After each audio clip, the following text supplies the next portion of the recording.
আজকের breaking news শুনলে হয়তো আপনিও ছাদে উঠে দাঁড়িয়ে যাবেন বালতি হাতে।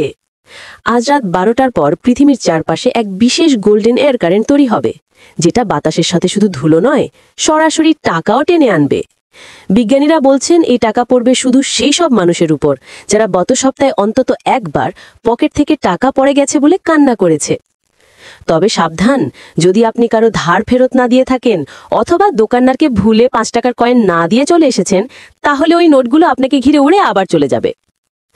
দেশ জুড়ে ইতিমধ্যেই হুলস্থুল। কেউ ছাদে বালতি নিয়ে দাঁড়িয়ে আছে, কেউ জাল পেতে টাকা ধরার চেষ্টা করছে, আর কেউ কেউ তো ছাদের ওপর পুরনো ওয়ালেট খুলে রেখে বলছে এইদিকে এইদিকে। ঢাকায় এক ব্যক্তির টাকা পড়ার অপেক্ষায় ছাদের 1.5 ঘন্টা দাঁড়িয়েছিলেন, পরে জানলেন ওটা পাশের বাসার জামা শুকানোর ক্লিপ। চট্টগ্রামে আবার এক তরুণ বলছে সে নাকি 20 টাকার নোট ধরতে গিয়ে নিজেই পড়ে গেছে। তাই আজ রাতে চোখ খোলা রাখুন, কে জানে হয়তো আপনার ছাদে পড়বে 100 টাকার বৃষ্টি। আর না পড়লে চিন্তা নাই, আমরা থাকতে ভরসা নাই। গুজব নিউজ, প্রতিদিন নতুন গুজব।